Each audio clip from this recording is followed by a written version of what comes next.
But I just want to introduce you again. Thank you guys so much for joining us all the way from Australia, where it is 10 o'clock on Wednesday there. Yeah. We have Ian Woodcock, who is a pediatric neurologist at the Royal Children's Hospital in Melbourne, Australia. And you are currently working on a natural history study there in Australia with FSHD patients. And joining him is Katy. I'm going to say this the Spanish way because I'm from Arizona. De Valle, or is it de Valle? That is the perfect way to say it, but we say de Valle, but de Valle is currently the right way to say it. Right, so, okay. Well done. And she is a physical therapist there at the Royal Children's Hospital. She's currently completing her PhD, and her research is focused on the use of outcome measures to evaluate physical functioning in children with FSHD. So thank you both so much for taking some time out of your day to join us. We appreciate it so much. Australia seems to be a little bit ahead of the curve, ahead of the United States as far as their interest in pediatric FSHD. So thank you so much for your work. Oh, no problem. And you're most welcome. Thanks for the invitation to join you guys. Am I able to share my screen? I'll try and see if I can do that. And then we'll see what happens. As always happens with technology, we'll see whether it lets us down or not. Okay, so hopefully you can see the presentation view and not the presenter view. Is that right? Looks perfect. Like the presentation. Okay. All right. So we'll go through just a little bit about early onset FSHD and what we're doing here in Australia, and then I'll sort of hand over to Katy to sort of talk more about the natural history study and the outcome measures that Katy is evaluating at the moment. So disclosures are always important at these sort of discussions. There aren't really any relevant for FSHD, but just so that guys are aware. So a quick background about us and where we are. We're in Melbourne, which is in Victoria within Australia. And we work Katy and I work as part of the neuromuscular team at the Neuromuscular Clinic, where we look after around about 500 or nearly 600 patients now with all sorts of different neuromuscular conditions. We have amongst those between 10 and 15, the number fluctuates, patients with FSHD, so pediatric patients with FSHD, but we also started seeing patients from around Australia as well. So obviously you guys don't need telling much about what this is, so we'll just gloss over all of this quite quickly. But FSHD obviously is quite a variable condition. It affects children and adults. You know that very well.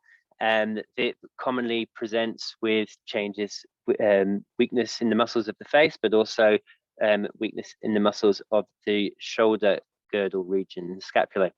And the reason I've sort of put this photo up is really just to show the significant lumbar lordosis that can occur due to weakness in some of the abdominal muscles.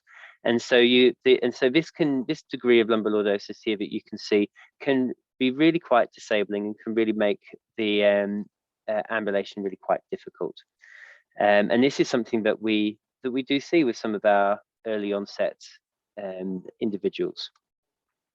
But it's important that nothing holds you back, and so this is one of our patients with FSHD who continues to play soccer, and he continues to play in goal. So we like this photo, and I think it's in Katy's presentation as well, because we like the fact that nothing holds him back.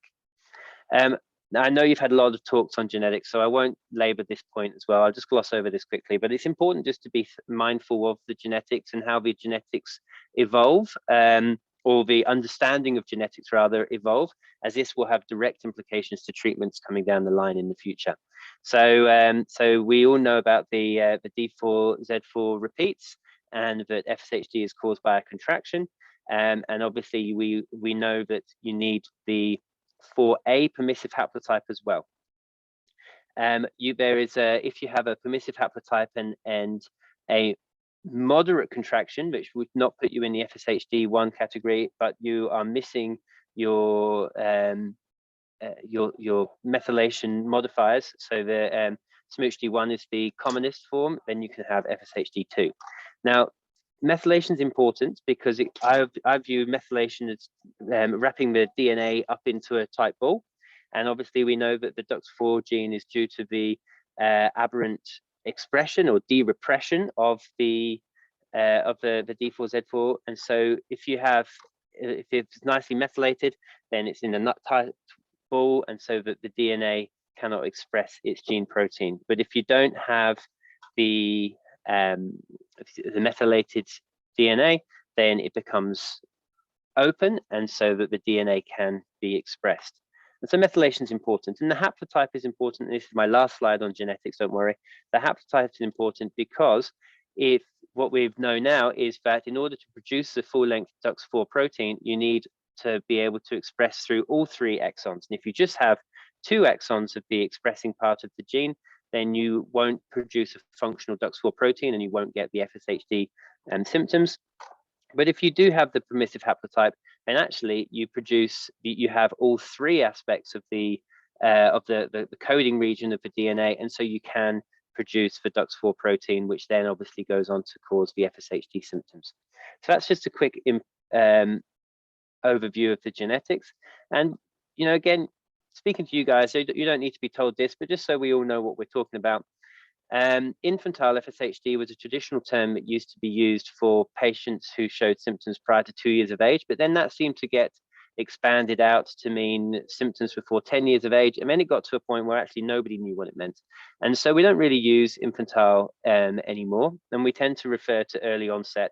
And actually, Katie and I just now to really talk about pediatric onsets. We don't get bogged down in the at the moment in the definition of early onset, which is sort of facial weakness before 5 years of age or scapular weakness before 10 years of age.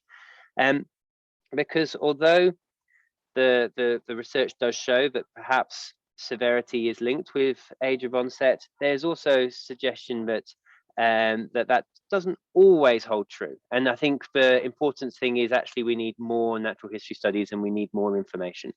So typically, according to the literature, 1/5 of patients with FSHD will have symptoms that begin in childhood, and about half of those will fulfill the criteria for early onset.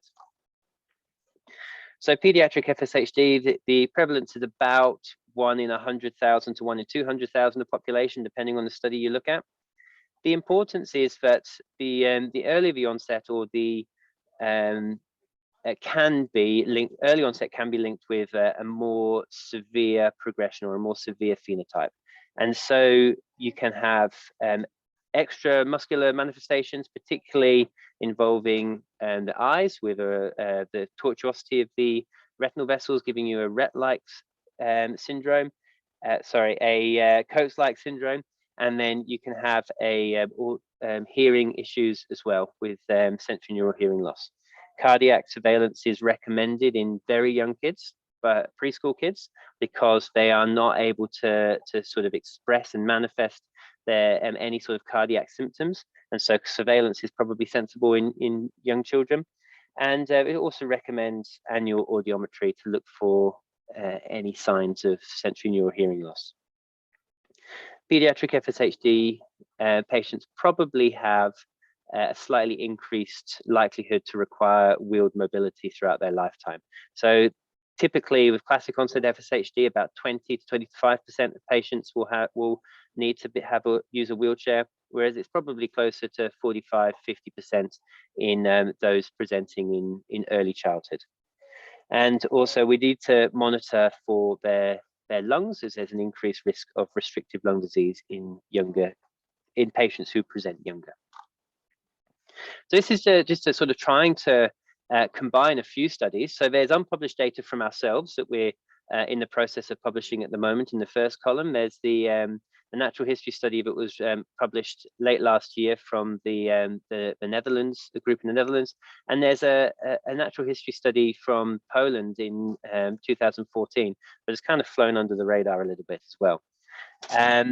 So basically what I've done here on this is try to combine information. And I guess what it really shows is that there's gaps the information isn't standardized that we're being collected. There are things that the Dutch team have captured that isn't on that slide. It's a very big, very good study that's ongoing. I haven't talked about ultrasound at all. They've done a lot of ultrasound work, which has been really useful. But what this does show is that it's pretty comparable, the data. It's around about the sex predominance is around about 50-50, maybe slightly higher in females in the Netherlands and Poland. But in terms of sort of the repeat size and the severity, the Polish group seem to have a more severe group, but ours is pretty comparable to the Dutch team. This is going to link on to Katy's talk a little bit later, but the motor function measures are quite interesting and quite important. So we have the clinical severity score and the clinical score, which are two very similar sounding, but a little different scales of ways of monitoring and assessing severity. And then we have some slightly more complex outcome measures, the FSHD COM, the performance of the upper limb module, and then the 6-minute walk test that Katy will talk about all of those a bit later on.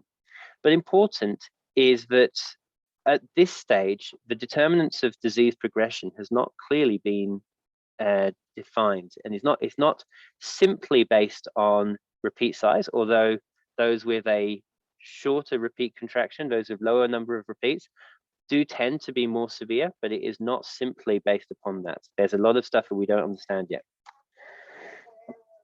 Extramuscular manifestations involved in pediatric onset FSHD. We've mentioned most of these, but the retinal vessel tortuosity is common. Thankfully, visual loss related to the retinal vessel tortuosity is not common, thankfully. Hearing loss does need to be looked for. It's about, around about 10 to 15%, so 12.5% of patients in the Netherlands had hearing loss, which was found on screening, which they weren't aware of. Cardiac function should be screened for, but it's not typical in FSHD to have cardiac abnormalities. The progressive lumbar lordosis is interesting, and the team in the Netherlands found that 53% or up to 53% of their patients had quite marked lumbar lordosis, which can, as I said before, impact the mobility of the kids. Dysarthric speech, basically probably due to difficulties around the muscles of the mouth, is very common, but swallowing issues, thankfully, are quite rare. And CNS, central nervous system complications, so significant learning difficulties and epilepsy, are actually quite rare. Psychology is an important aspect that hasn't really been looked into in that much depth as yet. We know that that patients with FSHD may have difficulties with their perception of self-image. They may perceive their quality of life to be lower than that of their peers, and that is particularly important in sort of areas of on assessment. Areas of physical well-being and social acceptance seem to be the ones that score lowest in the quality of life questionnaires. Issues with pain and fatigue are also very important, and reported in pain, particularly is reported in about 3/4 of patients, particularly in sort of the lower legs, but also around the shoulders and back is important as well. And fatigue is also experienced more commonly than their non-FSHD peers. And I put this up, the final bit up, as because this led on to a question for us: is are features of sort of autism and ADHD more common in the FSHD population or not? And that's really just an open question that hasn't been answered yet. We found anecdotally that perhaps some of our patients who we were seeing seemed to be displaying some of these features more commonly than perhaps we would expect, and so that led us on. But that's absolutely in no way proven yet. Can I ask one quick question? Yeah. On the fatigue and the pain, is there a certain age where you start to see that, or it just seems that there are some kids that have zero pain, maybe they develop it later, but is there an age onset that you've seen the pain with patients? So the honest answer to that is we don't know. we don't have the data to answer that question. What we can tell anecdotally from seeing our patients is that often kids with FSHD are quite stoic. They often put up with a lot of pain, and it's only on doing the questionnaires that we retrospectively realize that they actually are in pain or living with pain. And I think that, so I suspect it's higher than we anticipate, I think is the answer to that. And I suspect probably that goes for younger kids as well. I think if you're young kids often get on with things really well, and so maybe they are experiencing pain and discomfort, but we just don't really know the right ways of asking them that yet. But hopefully part of these natural history studies we're doing are going to help us to answer those questions. Great, thank you. That's all right. Unfortunately, that may well be a sort of a common theme as an answer to most of the questions that get asked. Is the trouble with pediatric onset FSHD is often the answers are we just don't know, and I've got a whole slide on that in just the next slide after this one. So this is just a recommended sort of quality of standard of care that we should be thinking about, and that's sort of that we should always take a patient-centered approach, have the patient and their families as the most important people in all of this, as we always try to maintain, and then have other specialists around the edge sort of adding in to hopefully improve the patient's quality of life, including the diagnosis is obviously important.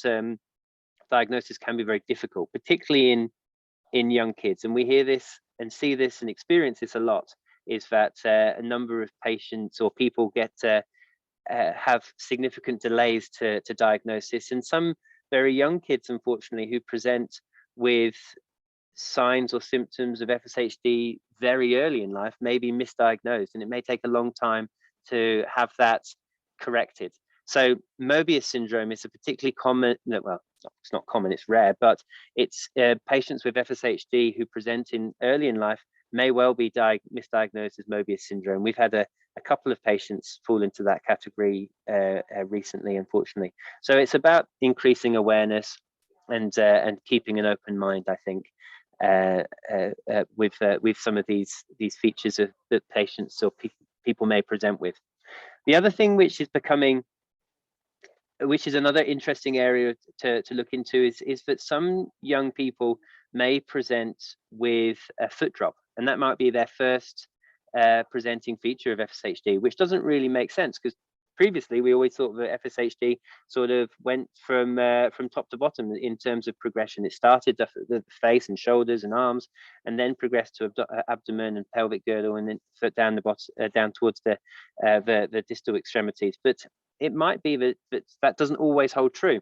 And so if someone's presenting just with an isolated foot drop, then I suspect that might take quite a long time for the medical practitioners to make that leap towards FSHD. But that's certainly something that we're hearing more and going to start exploring a little bit more.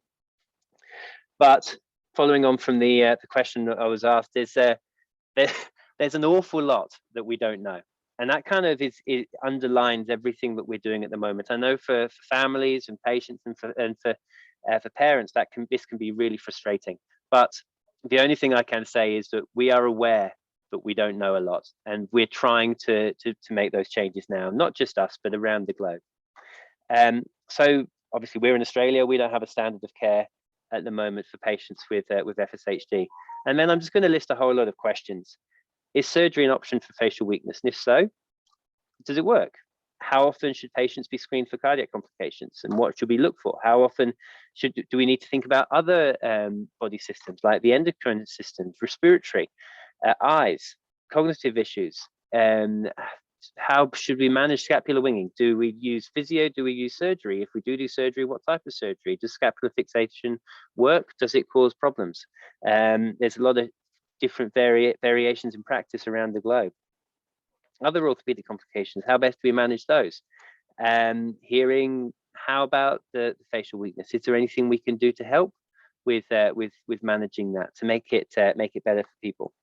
For example, facial exercise, is that something that we could do? I'm not aware that that's really been looked into properly up to now. going back to the scapular fixation, do we do one side or both? Do we need to redo it?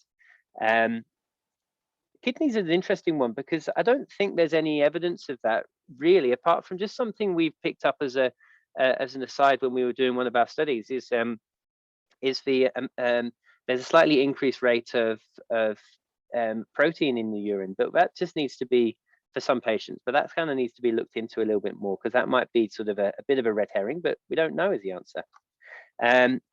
What's the optimal physio or physical therapist regime?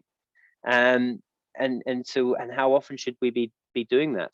And then I guess most importantly for everybody, what actually is it that determines disease progression? Is it the genetics, or are there epigenetic or lifestyle factors that we're just not aware of yet? We need more information. And so all this sort of stuff and all these questions do lead on to the need for natural history studies. Clinical trials are obviously very exciting, and that's where we all want to get to, but we have to be careful we don't jump the gun. We can't know how to fix something until we know what's the issue. And genetics has moved on a huge amount. And but in terms of sort of assessing outcomes for clinical trials, we need to know what we would normally see in patients with FSHD. And part of the difficulties with FSHD is that two patients standing next to each other with FSHD might have vastly different symptoms and signs, and that's one of our challenges, and that's one of the things that from the pediatric side of things, Katy and I are starting to look into. So we've put together a longitudinal outcome study, the IFSHD loss, which we're running here in Melbourne, and we're aiming to recruit as many patients across Australia as we can to hopefully to be able to include everybody so that we know we can get as many people as possible. And so I'm just going to quickly, because I know I've gone over my time, so I'm just going to quickly talk about the MRI, and then I'm going to hand over to Katy to sort of finish off about the outcome measures. But we did a study here about looking at MRI and comparing it to some of the outcome measures that Katy's looked at, and it has shown that the MRI correlates quite nicely with some of these outcome measures. So if we're seeing that the muscles are affected and the MRI, we're seeing that those are affected and can be picked up with the clinical outcome measures, which is reassuring for both use of MRI for clinical studies, but also that these outcome measures are picking up what we want them to be picking up. Just a couple of pictures just to sort of show what we're talking about with MRI. The three pictures on the right in the column on the right are what we would see in healthy muscles, unaffected muscles, and there's a variety of these are from three different individuals with FSHD. Some of these muscles. So the top row is the thigh, the middle row is the pelvis, and actually that E is the pelvis as well. But then the F is the shoulders, and the blue arrows point to trapezius, which is your big muscle here between your neck and your shoulder, which you can see in the one on the right is quite dark, and on the one on the left you really can't really even see it because of the changes that have happened. And this one here, letter B, really highlights the fact that the muscles really have been replaced with fat, and so you can't very easily see where the fat beneath the skin ends and the muscle begins. And so that's the sort of quite severe involvement, which causes the muscles to be really quite weak. And so that's the sort of thing that we can see on the MRI. And then just my last couple of slides, I don't expect you to take all of this in, but these are really just showing that the straight line is a line of correlation. And so we're looking between the outcome measure and the MRI score that we can use looking at those MRIs. We can score them based upon the look of the muscles, and we can see that the MRI correlates really quite well with some of these outcome measures. Can I ask just one quick question? For these MRIs, are these on children? Are they under 18, or are these adults that have had early onset and had progressed quite for a long time? all of the ones that we've got here, and all of these ones that are on, all the ones that I've shown on the left side of the screen are all from children, all from individuals under 18 years of age. So so you can see that for some of these young people, the progression and severity of their FSHD is really quite severe.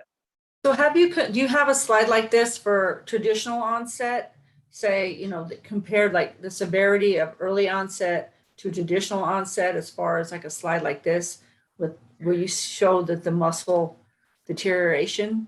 Have you guys ever looked at that? Like, so no, I don't have a slide like that. There are images in the literature where we could pull it out and compare. I don't know. I'd have to look back through the literature to whether or not those papers have separated between traditional onset and early onset. What we're doing next as part of our natural history study is we are looking at serial MRIs over the course, and we've got some participants who we're enrolling into our natural history study who are actually involved in the earlier study. So we've got 4 years of MRI, nearly 5 years of MRI data for some of these young people. And so that's one of the things that we're looking at in our natural history is the MRI data of change over time and seeing how things do change. Now, we comparing it specifically to the classic onset, it's something that we could do. We haven't done it here yet. so I have one more question. So are you sharing this data with researchers in the United States and other places? Because as far as I know, they're like the MOVE study and the studies that are being conducted in the United States, they're not doing MRIs or biopsies or anything on any pediatrics. They are allowed to be in the MOVE study, but they're just doing like the reachable workspace kind of stuff, but they don't have any, I don't believe they're doing any MRIs on pediatrics. The answer to that is we're trying. So the main way to share this data is through publication, and it's just all taking quite a long time. But yes, it's this data is there with the journal at the moment, hoping to get accepted for publication. So yes, we are sharing this data. So I have one more question too. I'm sorry. That's so right. I have a son who is an early onset, and he's progressed pretty rapidly. And trying to get that in literature, or trying to get people to understand the difference between early onset and traditional onset, is pretty difficult. But when you see something like this, there's no denying that years to a traditional onset is months to an early onset, because they progress so rapidly. Is that a fair characterization? Yeah, I think again that comes under we don't have the scientific data to prove that, but from our experience of seeing some of the kids come through our clinic, we totally agree that we've had some kids go from being quite independent to no longer ambulant in the space of 18 months, 2 years, and the progression has been really quite rapid. So yeah, I think that is absolutely fair to say. We just need to collect the data to really show that. So how do we best do that? Because that's something that that's what we're trying to work on and figure out. How do we as parents advocate to make that happen and make it happen faster than it's happening? Collecting the data. Collecting data and getting it published. Yeah, good question, really. So Katie and I are obviously running this study now, which is trying to collect the data on all the young people in Australia as best we can.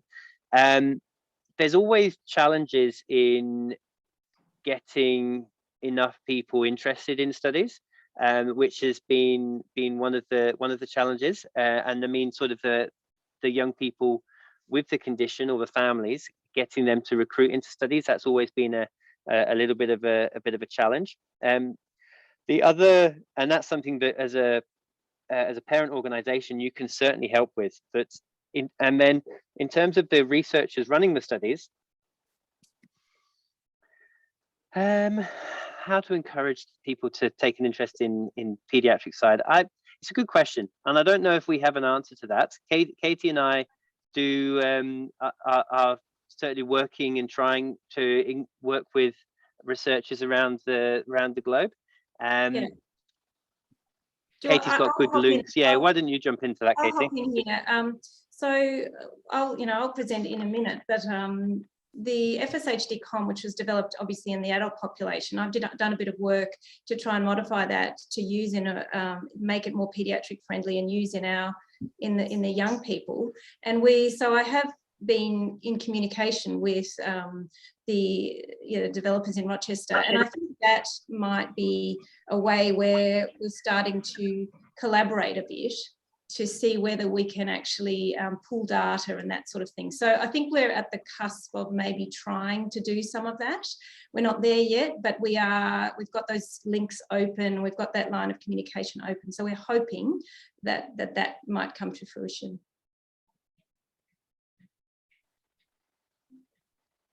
Yeah, I think it's just frustrating as us as parents because, time is our biggest enemy here. And that photo you just showed is very telling. I've never seen anything like that. And if you put that against a traditional or classic onset, I think it would be so different. If you just look, these diseases progress rapidly, or they're the same disease, but they progress very differently. And so like people like the FDA in the United States, and if they could see that, I think they'd be more willing to open up clinical trials to pediatrics or to get more aggressive in the treatment for pediatrics. Yeah.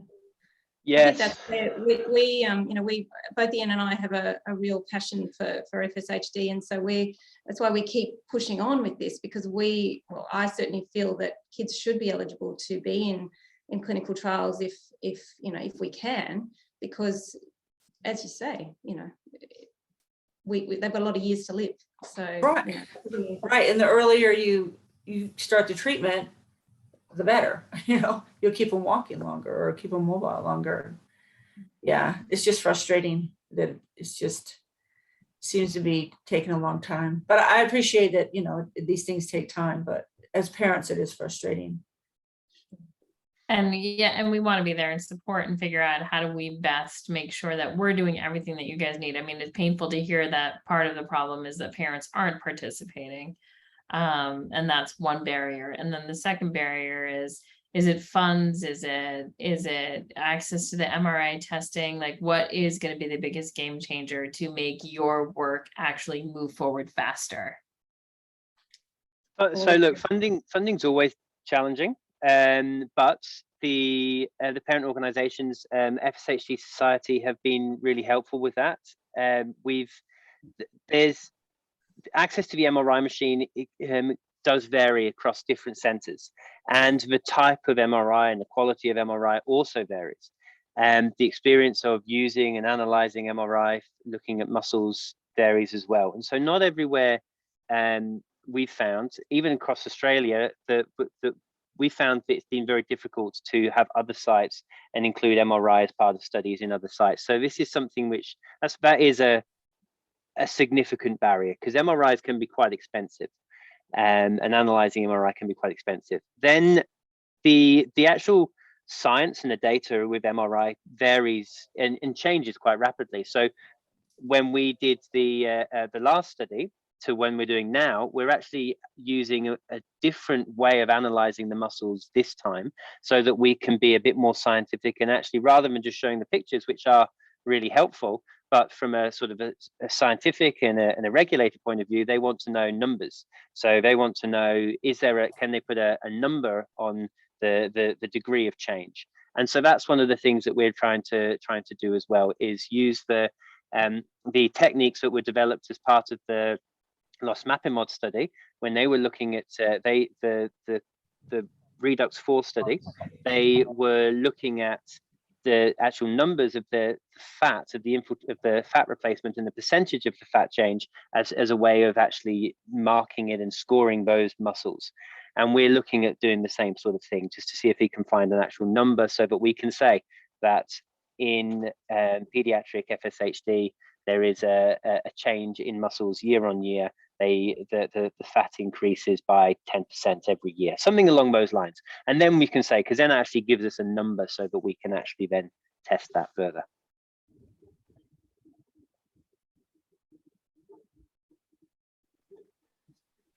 All right.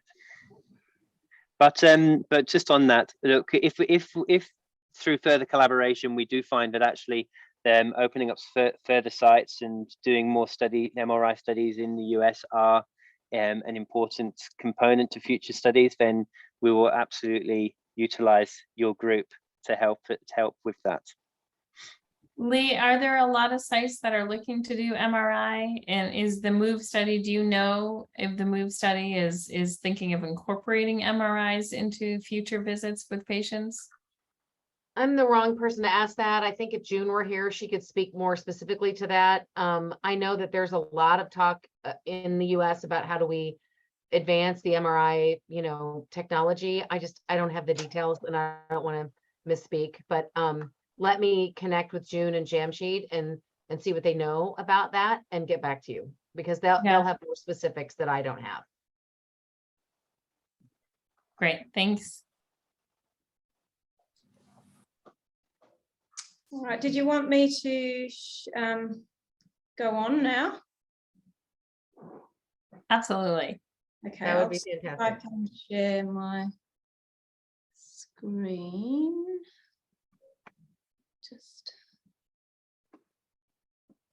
Sorry, I'll just see if I can share the screen now.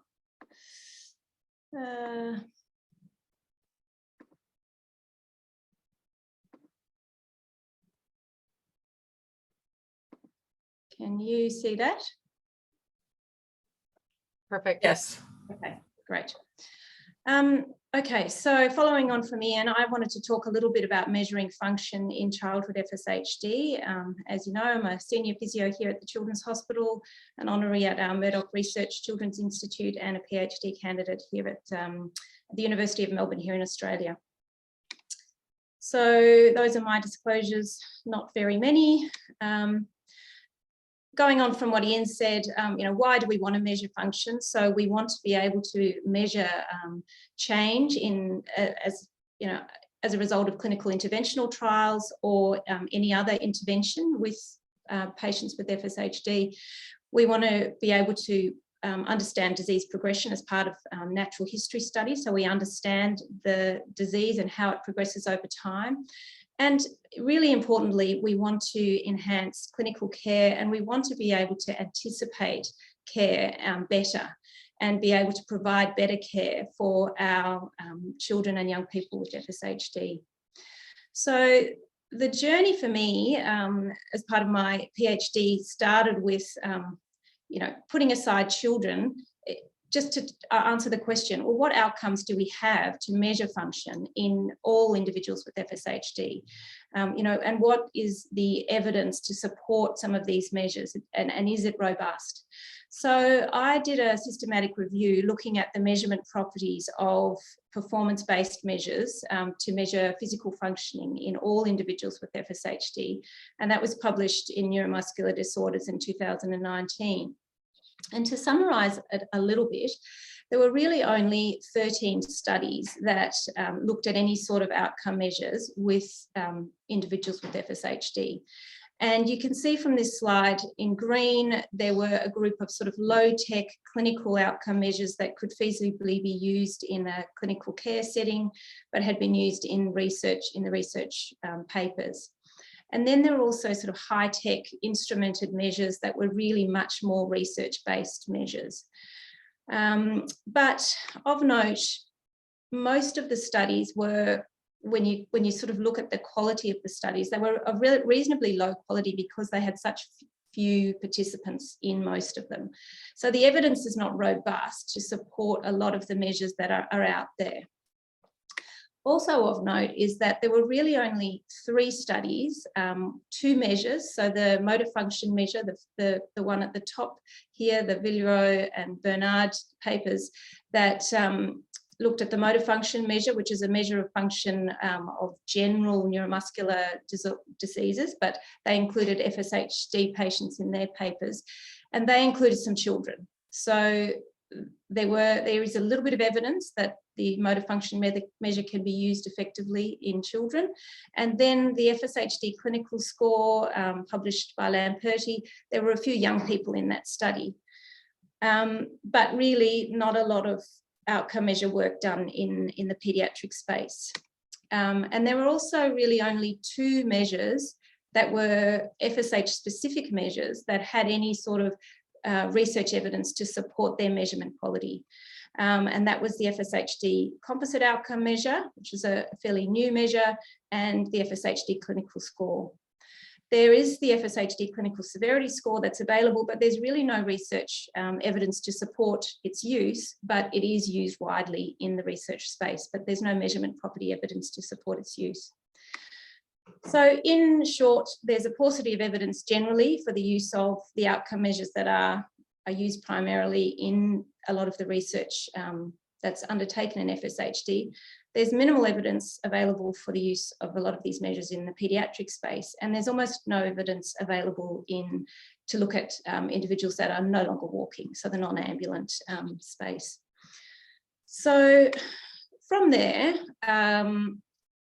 picking out the FSHD-COM, which seemed like a measure that could be transferred into a pediatric sort of population.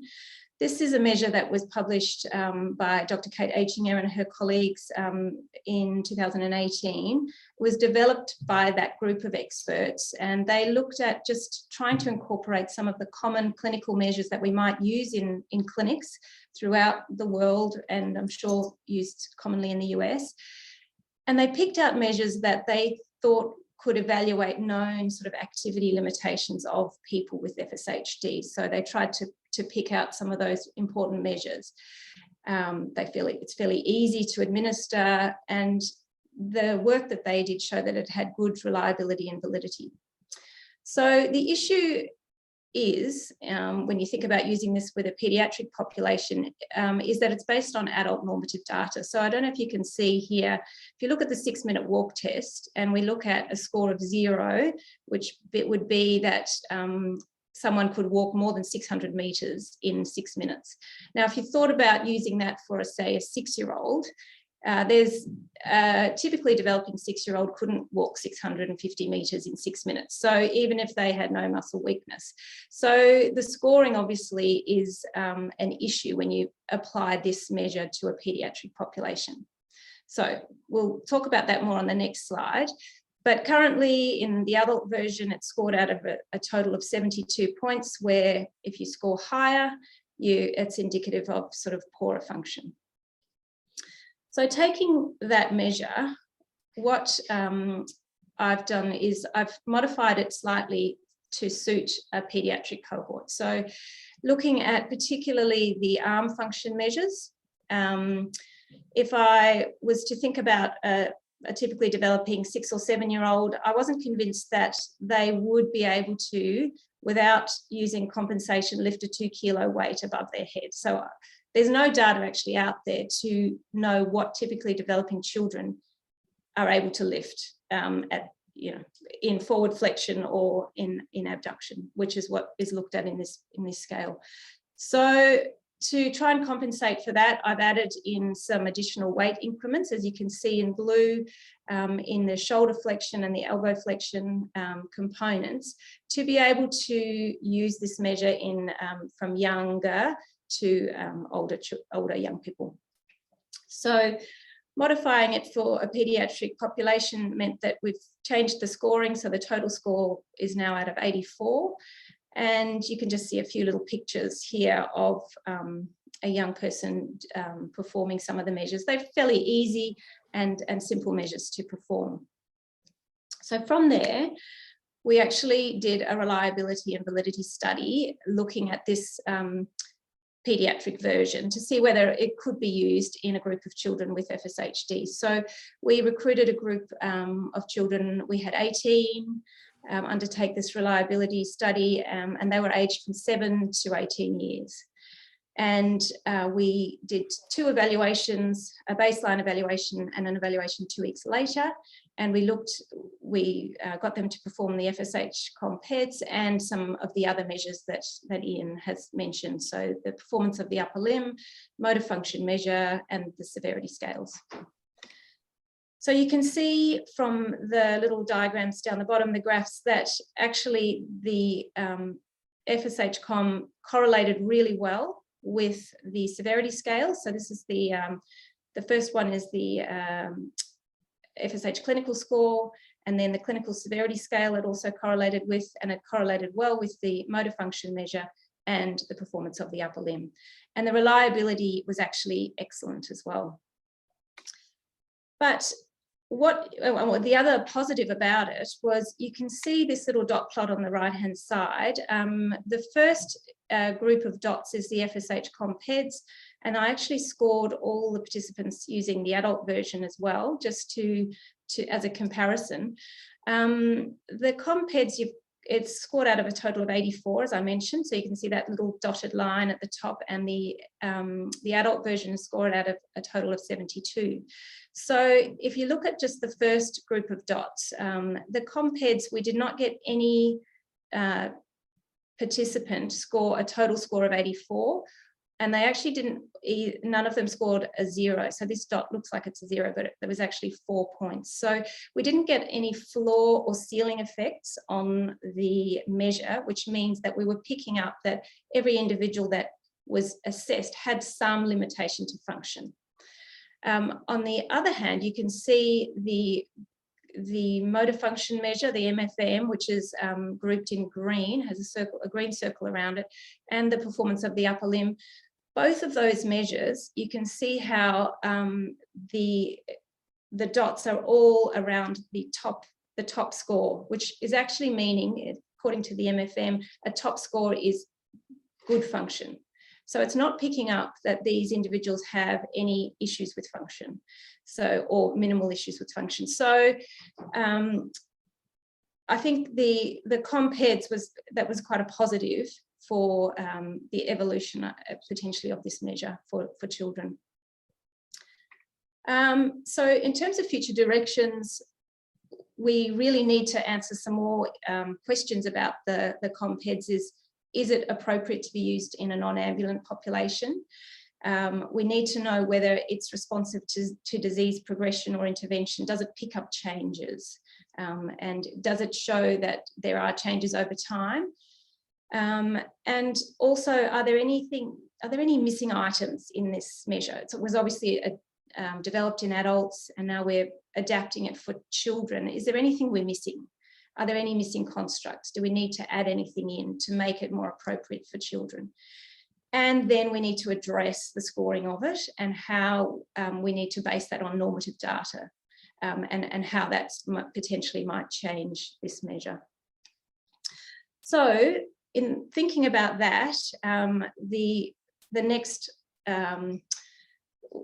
following on from that, we really wanted to look at this measure over time. So this was a very, a 2-week period that we can see that the measure, works. It's okay for pediatrics. It needs a bit of work, but does it measure and pick up changes over time? So as part of our longitudinal study, and we managed to get this up through a grant from the FSH Society, we're starting to look at that. So we're recruiting children and young adults under the age of 21 into the study. So we've included up to 21 because some of our young people who had already come through some of our studies had just turned 19 or 18. So we wanted to be able to look at their data over time, rather than saying, okay, you're over 18, you're out.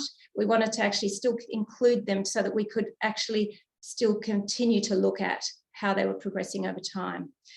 Eligibility, obviously, need to have a diagnosis of FSHD. And then we're looking at baseline evaluation and collecting some retrospective data at that point to find out what's happened before. And then looking at an evaluation 12 months later, and then 12 months after that. So, and what we're collecting is some pathology, as Ian mentioned, muscle MRI. We're looking at performance-based outcome measures as well as self-reported outcome measures, a medical history, and we're also going to do a single one-off psychology evaluation for this group. Right. So this is just a little bit of a list of the outcome measures that we are collecting. So initially we want to characterize the group. So rather than sort of put them into a broad group of ambulant, non-ambulant, we're trying to characterize a little bit more carefully what the functional mobility of the young people are in this group. So how do they get around 5 meters? So if we're thinking about inside a house, what's their mobility like? Around 50 meters, if we're thinking about in a school, in a classroom, you know, down the hallways, how do they manage? And then in a community sense, do they require any supports in that sense? So we're characterizing them all using the functional mobility scale. And then we're looking at both the severity scales for this group. And then in terms of performance-based measures, we're looking at functional strength. For the ambulant group, we're using the ComPEDs, and we're also looking at gait analysis. When they do their 6-minute walk test as part of the ComPEDs, we're looking at gait analysis using a gait right mat and some other timed and graded function measures. And in the non-ambulant group, we're still using the ComPEDs, which means that some of the ambulant aspects they won't be able to do, but we're collecting all the other data to see whether, you know, that's still pertinent. And we will actually use the MFM as well and some other time function tests. We're looking at muscle strength using handheld myometry as well as manual muscle testing. We're collecting the performance of the upper limb, just the shoulder and elbow strength items, and we're looking at reachable workspace as well. We've got some self-reported measures. So we're using the FSH Health Index, which we actually used in our previous reliability study, and we modified it to suit a pediatric population because it was very much an adult-based measure. And we're collecting that as well as pain, fatigue, and levels of physical activity. And additionally, a perceived rating of change. So how the individuals feel every time they come to see us. In the last 12 months, do they feel that they're better, the same, or worse in terms of their physical functioning? And then you can see the light blue box, we're looking at a psychology evaluation. It's a one-off evaluation. We're looking at, we've got a neuropsychologist on board, and she's assessing IQ, executive function, attention, social information processing, psychological symptoms, and self-perception. So, you know, why are we doing all this? So we want to achieve a better standardized care for children and young adolescents with FSHD, and we want to ensure that we have disease-specific measures that can measure change. We want to improve monitoring and improve our standard of care for this group. We want to make sure that we're clinical trial ready, and I know that for all that I hear about, that they don't want to do trials in kids, but if trials come, we need to be ready. So that's where we are putting a lot of our energy. And in terms of the FSH ComPEDs, the instrument still needs refinement. It still needs work, but we're trying to do that behind the scenes, and, you know, looking at other measures. We're not closed off to that this is the measure. I think there may be a group of measures that will be appropriate for this population. So I just wanted to say thank you, and especially to the FSH Society who have supported our longitudinal outcome study, FSHD Global that supported my reliability study. They actually supported flying patients down to our site to actually participate, which I think is a big barrier for participation. So and the longitudinal outcome study, we are using some of that extra funding that I had to assist patients to get to our site. And I think that will contribute to better data collection. And obviously I wanted to thank the patients and families who have put in a lot of time and effort and energy to help us with this. Thank you. I have a question. So several months ago, I was trying to do some research on what measurement tool my physical therapist used with my son. So here in the United States, most kids who have been diagnosed early, they go and see their neurologist and a multidisciplinary team every 6 months. I asked my physical therapist that my son sees in that multidisciplinary team, what tool do you use? What do you use for FSH? And they didn't have anything. So they're like borrowing from SMA and some other stuff. So is the point of your study to kind of get this out and get this standardized throughout the world, that every clinic can use this for FSH? And if so, how long do you think that will be before it hits the market, so to speak?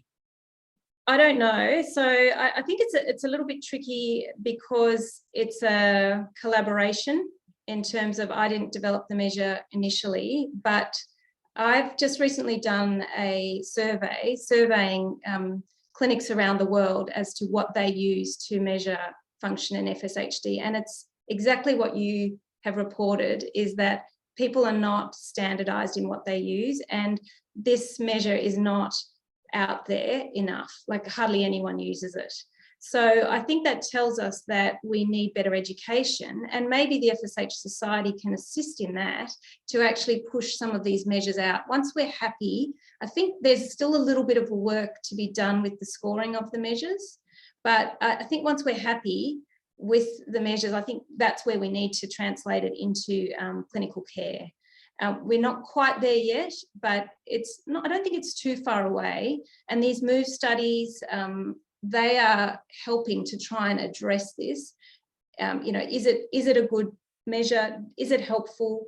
I think potentially it's helpful, certainly in the Australian setting, to advocate for funding for, you know, to get more physiotherapy, to get more, you know, gym memberships, you know, those sorts of things. If you can sort of prove that these children and young people are operating at a different level to normal, they need funding to be able to do what they want to do. So, you know, it can provide that sort of level of support as well. So I think the translation is going to be really important, and it's not there yet. All right, thank you. I had one question. This is sort of off topic, but they had a creatine study, a pediatric creatine study in Australia. Are you guys familiar with that at all? Yeah, that's our study. The reason I say it like that is because we're delayed in getting the results out, and I feel a bit bad about it. Yes, that was our study. Those results should be coming out. We're sort of trying to analyze all that data, collect all the data, and analyze that now. So I can't tell you at the moment whether there's a benefit or not to creatine. I can tell you that it's safe, and there's no reason not to try it as long as your treating team agree.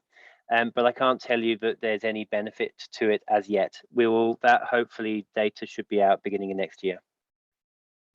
Because the study is ongoing, or you're still analyzing the data? No, because we're still analyzing the data. Yeah, and that's why I feel bad about it, because it's taken a bit of time to do that. But we'll get it there soon. It's high up on my list of priorities. Thank you, because there's a lot of chatter about creatine in particular, and I read about the creatine study a long time ago, and I thought I saw some results, but then I looked again, I'm like, no, I don't see anything, because a lot of people have been asking.